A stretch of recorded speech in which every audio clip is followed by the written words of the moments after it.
Hello and welcome to The Print. Delhi Chief Minister Arvind Kejriwal was arrested by ED on Thursday night. Well, what does it mean for the Aam Aadmi Party as well as the India bloc ahead of the poll season? To discuss all this and to analyze this, we have with us two guests. Welcome Chandrachur Singh, who is an associate professor at Hindu College. Welcome to The Print, sir. We also have Ashutosh, a senior journalist, as well as a former member of the Aam Aadmi Party. We also have with us our political editor D.K. Singh, who will also be asking and reflecting on this entire issue. Well, without much ado, let me start with Ashutosh first. Ashutosh, what do you think will be the impact of this arrest on the Aam Aadmi Party as well as the India bloc, considering the Lok Sabha elections have already been announced?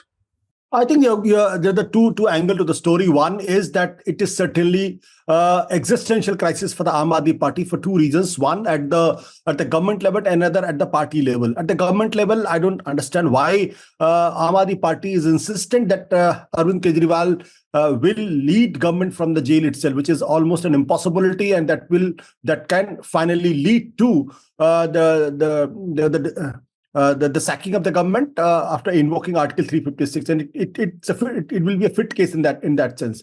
About the party level, the problem is much more serious for the simple reason because two of their colleagues, senior colleagues, in fact, who if had been out of the jail, would have handled party and the movement much better.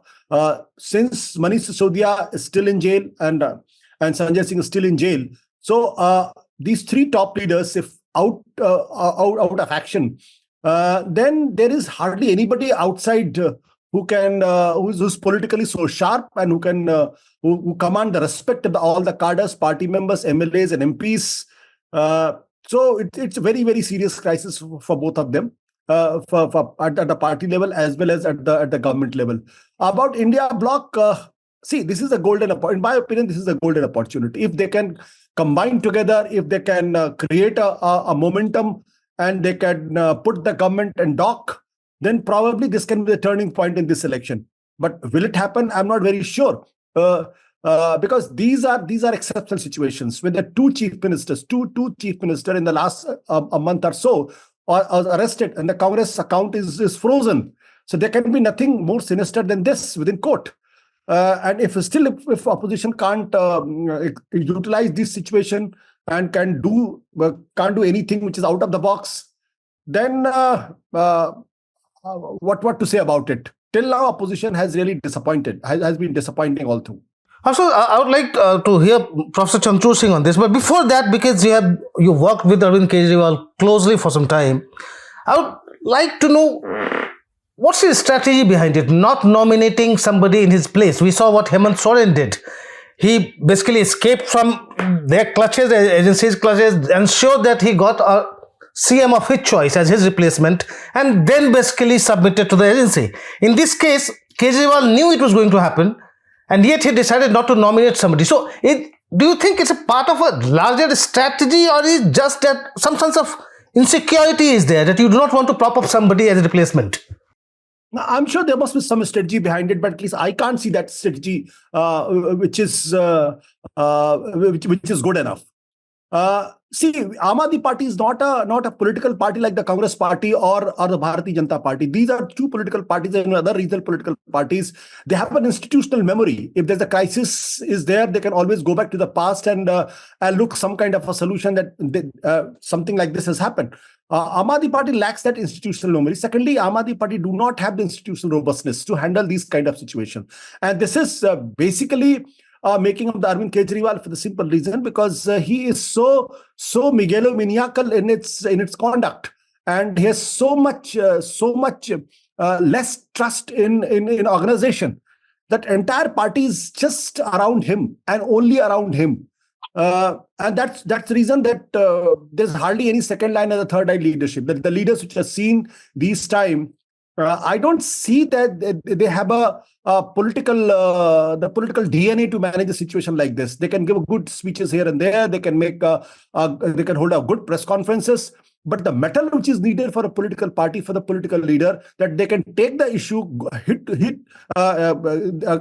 to the people and create a momentum I don't think that is happening. If Sanjay Singh had been out, the probably would have been much better for the Aam Aadmi Party, because he is a hardcore political person, and he would have not only coordinated with the India Gathbandhan other leaders, because he has an excellent relationship with all of them, but also being a political person, he would have, and he is one leader after Arvind Kejriwal and Manish Sisodia, who commands the respect of the cadre, and he not only in Delhi but also in Punjab.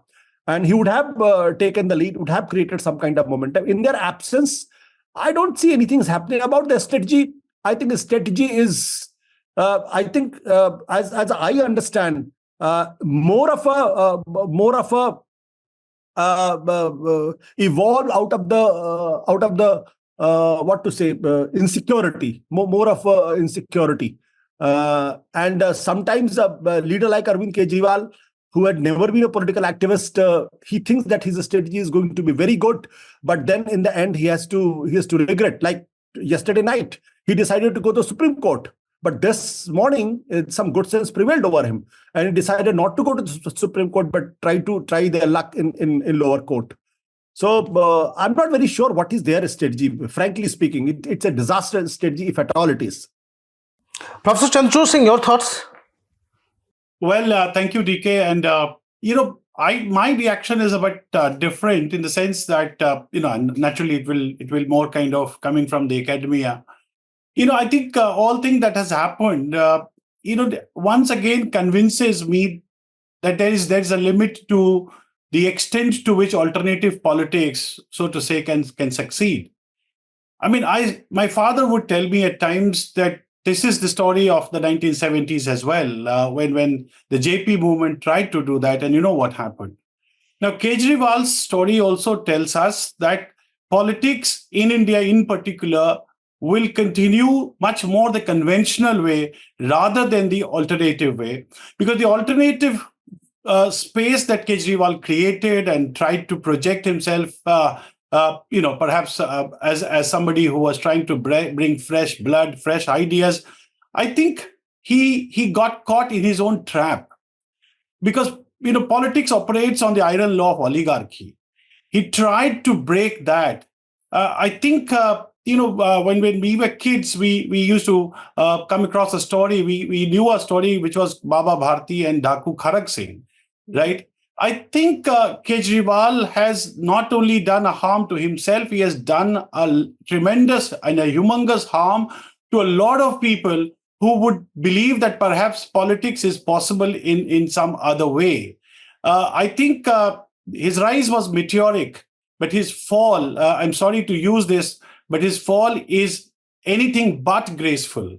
And for years, for the last 10, 12 years, he continued to just to mindless allegations without even understanding the implications of that. I mean, is there any person in Indian politics at this point in time against whom Kejriwal did not level any allegation? He leveled mindless allegations. That's not how alternative politics operates. And I think this is something that we as citizens of this country must understand, that when you do all this, it comes back at you. It's strange to see, politics of, also politics of opportunity unites strange bedfellows. But look at the kind of space that Aam Aadmi Party created. It created a space at the cost of the Congress Party.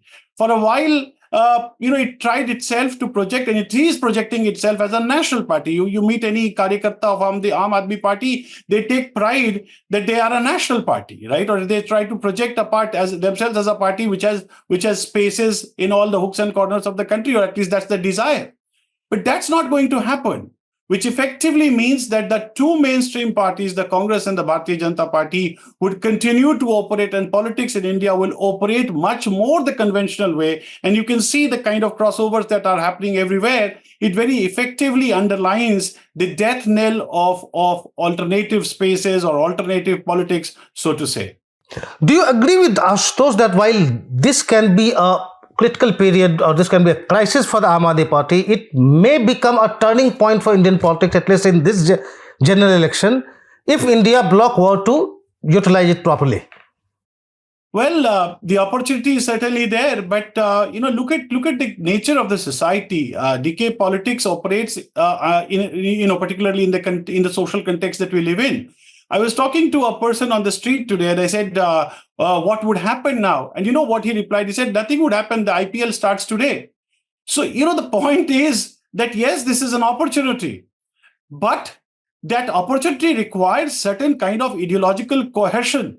When JP created a mass movement, there was some kind of an ideological cohesion. You tell me what is common between Aam Aadmi Party and the Congress? On what fronts can they come together? If they come together, there will be only one front, that is anti-BJP or the BJP bashing. Now, that's not something which will have any kind of attraction with voters, because they would know that they are simply trying to play themselves as the victims. The fact of the matter is they are not. So I think over a period of time, coming back to what Ashutosh ji said, or what you asked to Ashutosh ji, why is it that, somebody who claimed himself to be democratic and open and, did everything, why is it that he could not have even a second rung leadership or a third rung leadership? Because he goes back into the same conventional mode of regional parties trying to operate it as a private limited party. What happened to those intellectuals who were around Kejriwal? What happened? I'm told even Ashutosh ji was part of this party. Why is it that he was? And look at the kind of language he used for people who once accompanied him. It's okay to differ and to move on and move away with each other. This is possible. This is perfectly human. But did he have the grace even to say give a proper farewell to his own friends who drifted away from him? So I think this was bound to happen. And any political party arising out of any economic social movement has not lasted long for in many other contexts. Even in the developed countries, you'll see that political parties arising of economic movements have had a very shorter duration. And I think Kejriwal is also following that route. At most, this India against corruption. I feel sorry for the gentleman called Anna Hazare. I don't know how he would be taking and how he would be, sleeping tonight. The fact of the matter is that for 10 years or so, this had become very fashionable, just level accusations. At the peak of the Anna movement, there was a trend.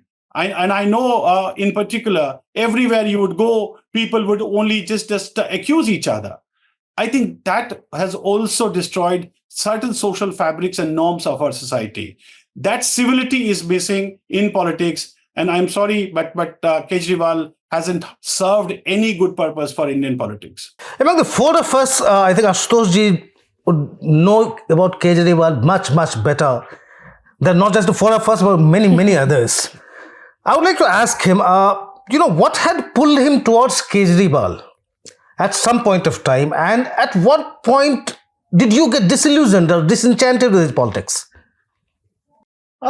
It's a very tough question to answer, frankly speaking. Because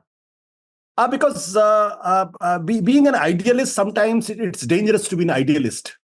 And when the Anna movement was happening, there were thousands of people like me thought that this is the turning point in Indian politics. Maybe this is the turning point in Indian history, because I had never seen euphoria like that. I was in journalism for more than 2 decades. I was an editor for a good 6, 7, 8 years. When I saw this, something new is happening. And when I'd gone to Ramlila Maidan, I mingled with the youngsters. Many people, hundreds of the people who are working, who had worked in multinational companies, were getting some very, very good fat salaries. And suddenly, one fine morning, they decided to leave that job and to join Aam Aadmi Party with the dream that this is the time when the country can change and they can also add something to that in the history making.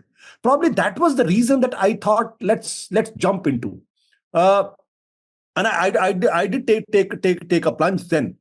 But over a period of time, being a political person, being a journalist who have been very glued to the politics, I realized that this is a baby which is not fully born, and its vitals, the many vitals are missing. It has no memory at all. There is no sense of history. There is no vision. And the entire thing is revolving around one person. So the ideas that there should be democracy, there should be transparency, there should be accountability. Those phrases from the outside look very dreamy, very, very beautiful. But when it became a party, the entire functioning of the party was everything but a democracy, was everything but transparency, was everything but accountability. There was no accountability. And this is one party which did not believe that there should be organization. And I can say this with lot of responsibility, because at one point of time, when 2015 election happened, I was the president of the Aam Aadmi Party Delhi unit, the most powerful unit. That election happened under me, of course, with Arvind Kejriwal and others.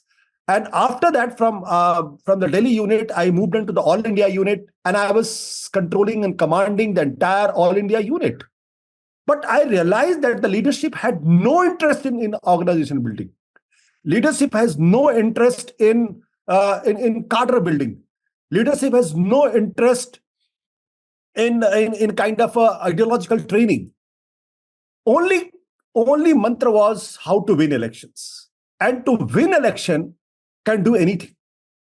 So that is where I started getting dejected. And then what I say is, at a theoretical level, that politics is very, very powerful. The politics appropriated the movement called Aam Aadmi Party. And politics created a situation where Aam Aadmi Party was left with no option than to behave like a political party. When they started behaving like a political party, it was very difficult for a person like me to remain over there. Because if I had to jump into politics, I would have preferred to go to the Congress party. I would have preferred to go to the BJP or any other political party. And in fact, when I left Aam Aadmi Party, I had an offers in both the hands. And I was literally told to contest, choose any seat and contest, from the BJP and from the Congress both. But then I was dejected with politics. My problem was with the politics. So when I thought there is something unlike politics is happening, I took a plunge. When I realized that now politics has overpowered the Aam Aadmi Party, then I left. DK, just to add to what Ashutosh ji is saying, this is quite normal. Idealism has its own problems. So when you have idealists and idealism which is not rationalized and supplemented by pragmatic policies and vision without and in the absence of a good ideology, it tends to become very authoritarian, right? And that is exactly what happened to Kejriwal and the coterie around him, right? So all those who continued to sing songs of Kejriwal have continued to survive, even got some positions here or there. Any person worth the name, having any understanding of pragmatism in politics, had to leave. And that is exactly what has happened. Yeah, actually, I just think you're talking about his politics when he became a politician. My question is, Professor Singh is talking about idealism of Kejriwal. My question is, was he ever an idealist, or was he always pursuing a larger agenda and India Against Corruption movement became an opportunity for him? No, I will not call it that he was an idealist. He was an idealist. I will not be unfair to him. He was an idealist because somebody who was an IRS officer would have minted money like anything. But he left that job and he had gone to Calcutta to work with Mother Teresa, with Ramkrishna Paramhans and all that. And then he came back. He was living in a small juggi, working in a small juggi for the RTI as an RTI activist. So I will not say that he was not an idealist. He was an idealist. But the politics, the politics is very, very powerful. It's very difficult to get out of the clutches of the and if you are successful in such a short period of time, and suddenly from nobody to everybody is looking for you. Because I remember when I had gone and met him first time when he became the chief minister, and I said, what changed? He said कि पहले तो मैं कहीं भी जाके छोले भटूरे खा लेता था, अब बहुत मुश्किल हो गई है. And I could see a twinkle in his eyes. He was realizing and relishing that moment. He was relishing that moment that now I have become somebody. So this thought of being somebody is very infectious, and that is what exactly happened to him. And there are very few people like Gandhi who could live in politics but still was above politics. And one of the reasons that he decided to leave the membership of the Congress party was this, that he didn't want to be absorbed by the politics. He was doing politics, he was a great politician, but he didn't want to be absorbed by politics. Aam Aadmi Party's biggest undoing was that the moral capital was their biggest strength. The day they start losing that moral capital, it became like any other political party. Still people think that the Aam Aadmi Party is a shade better than the BJP, a shade better than the Congress. But in my opinion, there's hardly any difference between neither Aam Aadmi Party nor the BJP or the Congress party. And I can go on and on and on this. But the fact is, it's very tragic. It's very sad. And it's very, what to say, but it's really because India has lost a golden opportunity to cleanse the system from corruption. That I had seen those from Kerala to Odisha, from Gujarat to Bengal. I had gone all these places as a political activist. And I could see there was a murmur. People wanted change. But that dream today is dead. Since morning, there has been a joke doing the rounds that Bhagwant Mann has finally become the Chief Minister of Punjab. It's his first day in his office. I mean, really. Now, what does it mean to Bhagwant Mann? Do you see him stepping up now? Because in terms of seniority, I mean, he's the Chief Minister of a full-fledged state. I mean, he would have probably, now that these people are inside, he would probably have a much, much bigger voice within the organization. I mean, how do you see things unfolding for him? I'm not very sure. For some reason, he's a chief minister. He's very popular in Punjab. But political activists are made of very different metal. He has to prove himself that outside Punjab, he can take the command of the party. He can win the trust of the people. That metal, I'm still not sure that he carries that. So if you ask me whether he's going to replace Arvind Kejriwal when Arvind Kejriwal in jail, I'm not very sure about it. I'm not really very sure about it. One person who can really fill the vacuum, probably Gopal Rai. I'm again not very sure, but because he's a hardcore political person. He always lives behind the curtain. He's always, but he is one person since his childhood, since his student life. He has been a political activist, and he has a solid ideological moorings too. His understanding about society, his understanding about politics is different from the rest. But whether he will be acceptable to the larger cadre of Aam Aadmi Party and to the people, it has to be seen. Though I still, with the caveat, I'm saying this because crisis has uncanny ability to throw leadership. Sometimes crisis makes a person leader and nobody knows that this man had that kind of capability. Take the example of Naveen Patnaik. His father was a hardcore political animal.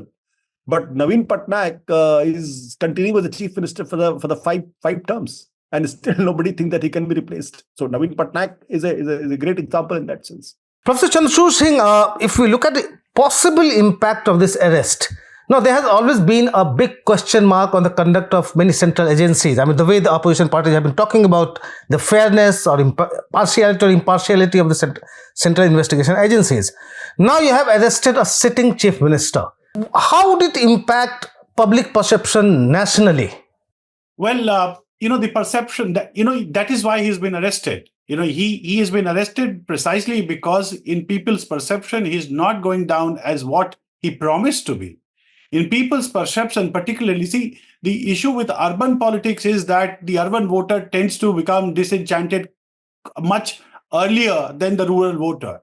So in Delhi, if you move across the road on the street, you'll find that there is a perception that kuch na kuch to hai.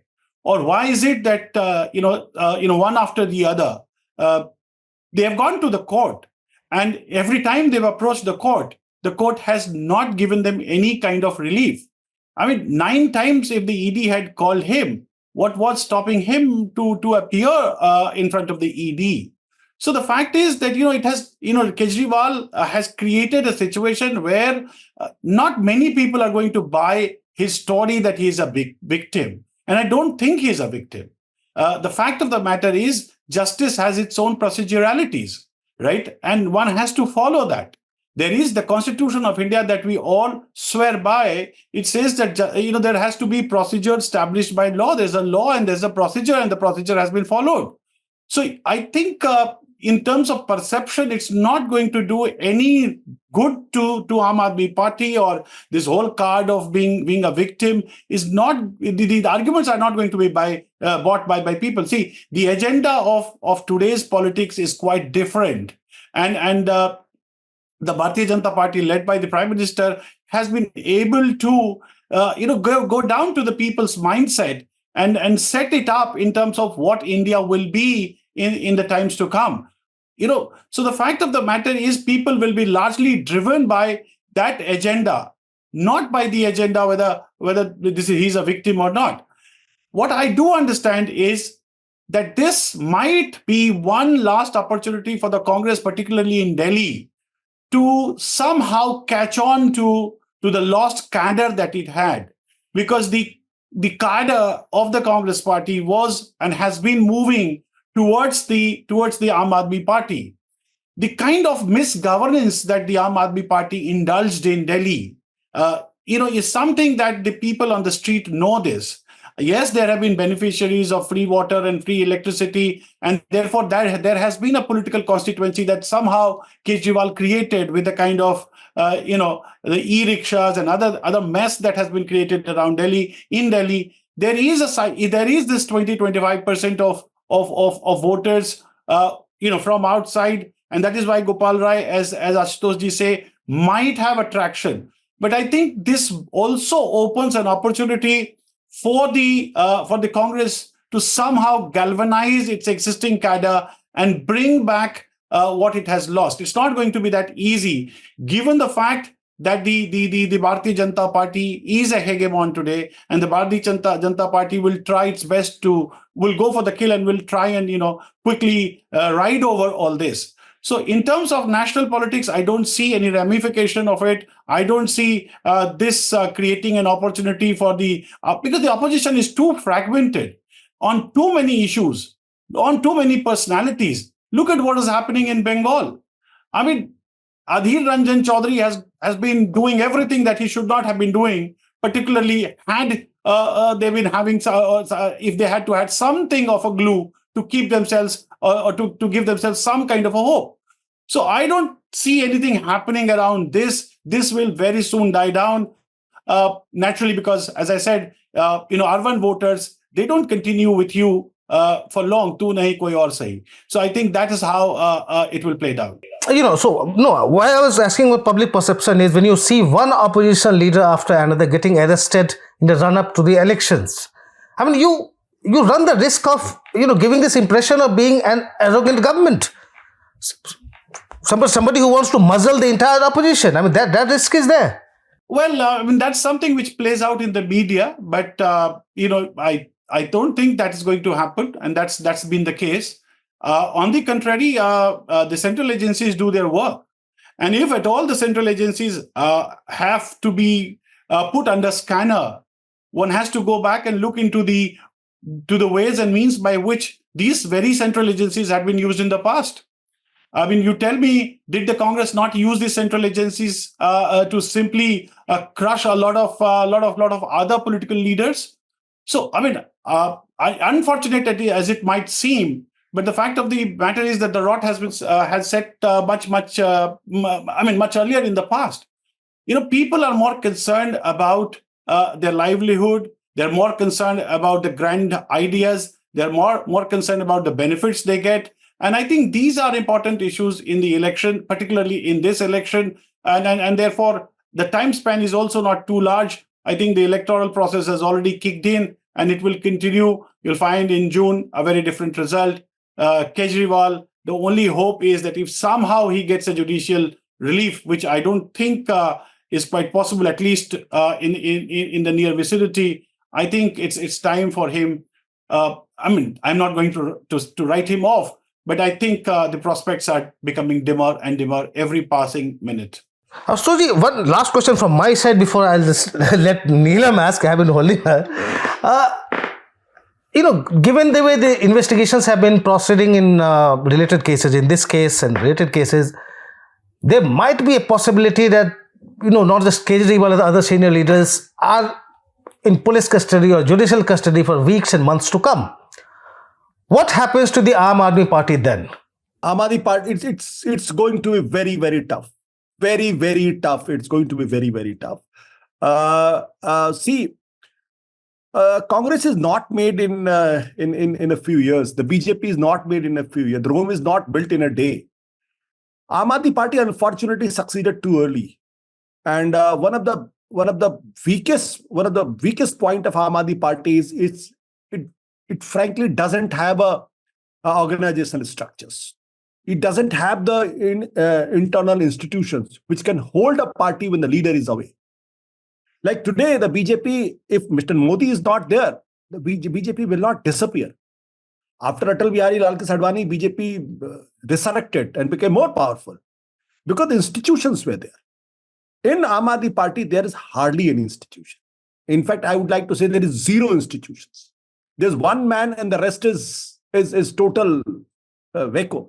And that is my worry. If Arvind Kejriwal remains in jail for a few months, what will happen to the party? And I will not say it will disintegrate. I will not say it will disappear. But certainly, it is going to be very, very tough for it. Very tough for the party. One basic question that I want to ask both of you, because I'm sure this must be weighing on the viewers' minds also, and it's weighing on my mind. What happens next? We have been talking to constitutional lawyers, trying to find out what will happen. They're not very clear because they say it's the first time this has happened. See, Singh Saab, let me tell you very frankly, it's not a rocket science. The chief minister is saying, I will run the administration from jail. A chief minister, when he goes to jail, he's frankly is incapacitated. If he's incapacitated, then LG has all the rights to either send a recommendations to the Home Ministry and say there is a total constitutional breakdown. Chief Minister has not resigned, but he is unable to function. So either impose president rule, or he can send a message to the assembly and say your leader is incapacitated, so you better choose another leader. And if assembly doesn't oblige to the LG, then there is no other option than to impose Article 356. It's as simple. But point is, Arvind Kejriwal must have been counseled by his lawyers about all these aspects. Badly advised. Badly advised. DK, morality and legality, they normally are supposed to be in sync with each other. But at times, morality is permissive, whereas legality is restrictive, and it could be other way. So certain times, whatever may be legally correct might be morally wrong. But ultimately, it is morality in politics which precedes legality.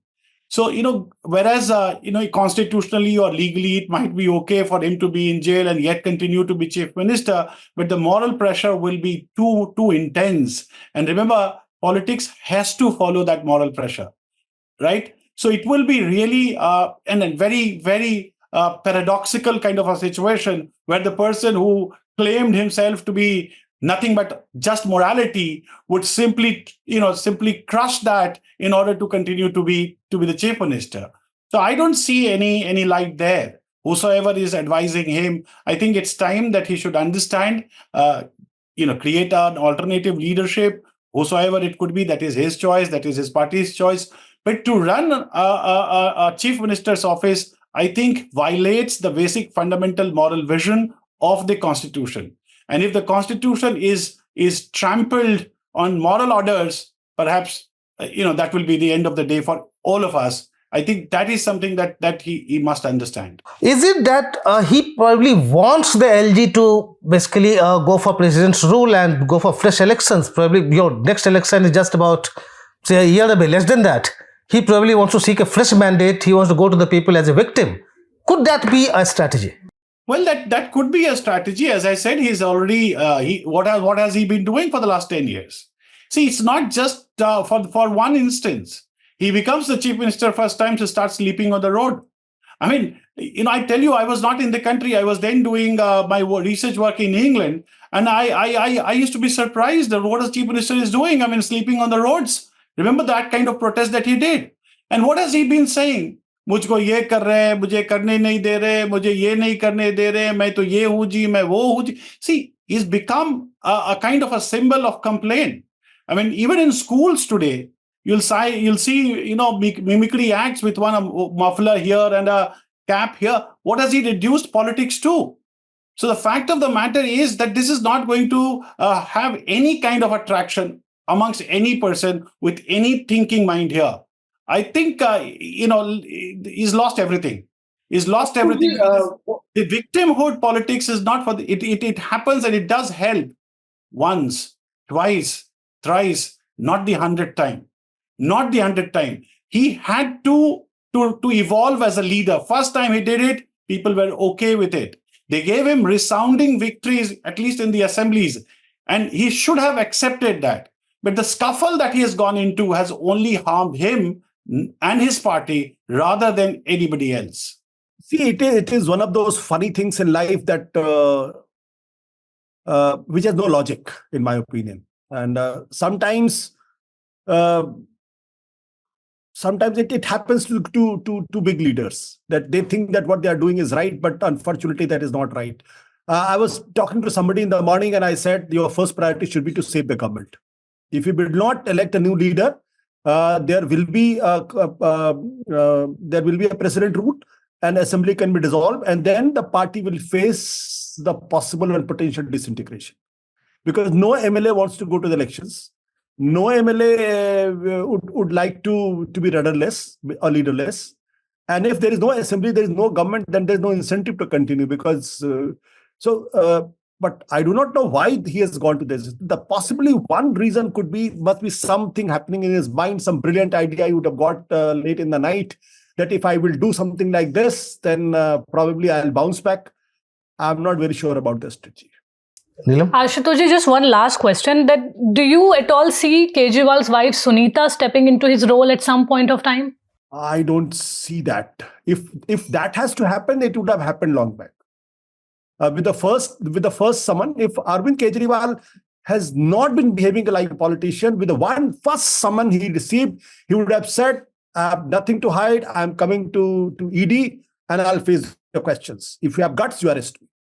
That would have put him suddenly at a different pedestal altogether. When you are getting summons after summons after summons, that the perception is created that you are running away. The ED has gone an upper hand. That look, ED has been patient with him. For the last 3 months, he has been pursuing him, wanted to come and get answer the questions. 9 summons has been issued. And still they did not arrest. They arrested when the High Court refused to give him any relief from the coercive action.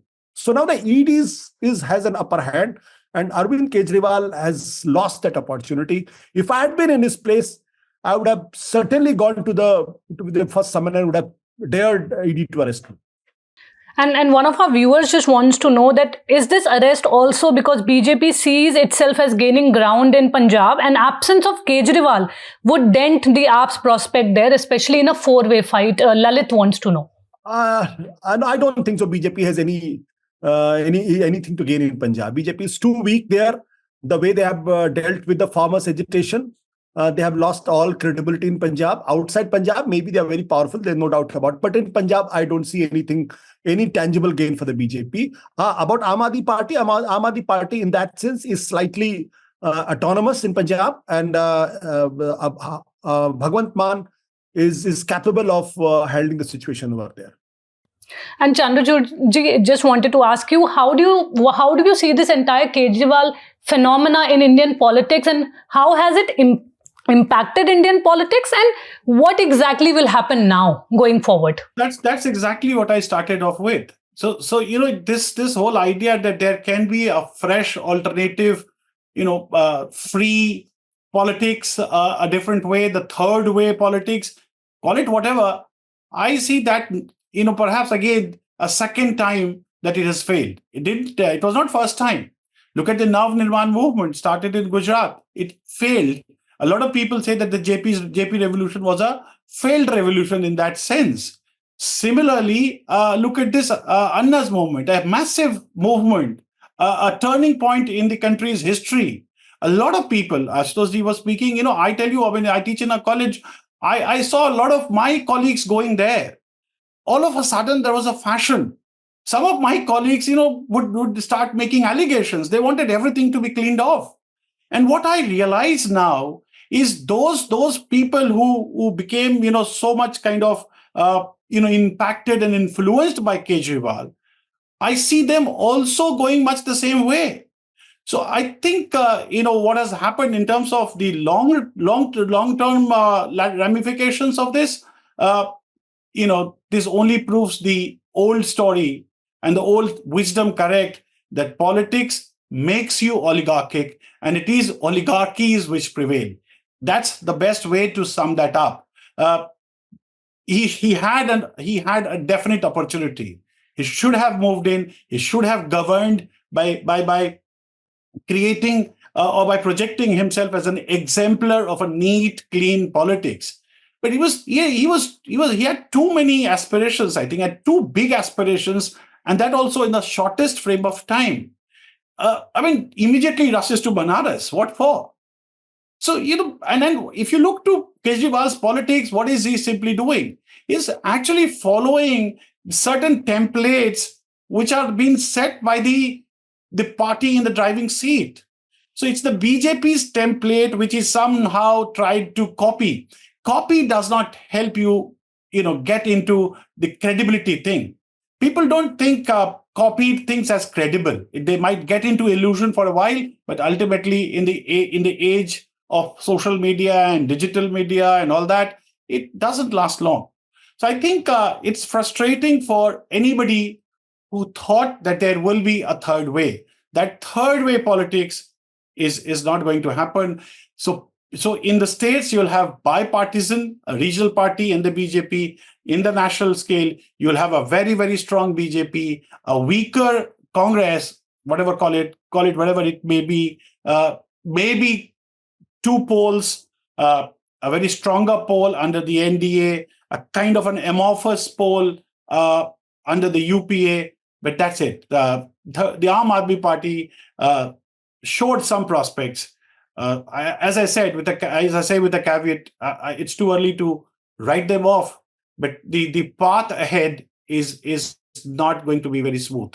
But in Delhi, for instance, since 1998, the BJP has not been able to come to power. Do you think this arrest and whatever will follow in the future, will it help the Bharatiya Janata Party in terms of 2025 elections? If that happens, how is it going to help the Bharatiya Janata Party in Delhi? It will only galvanize the Bharatiya Janata Party cadres. It will only prove that old saying that they'll so go and say, "Humne kaha tha na, ye kaat ki handi thi." So this is what will happen on the street. The opportunity, which I think this opens an opportunity for the Congress to make a comeback, but that requires a lot of hard work. That would require people on the grassroots. That will require them to put up an organizational structure. See, no political party can continue for longer period unless it has a solid structure, a solid institution, as Ashutosh ji said.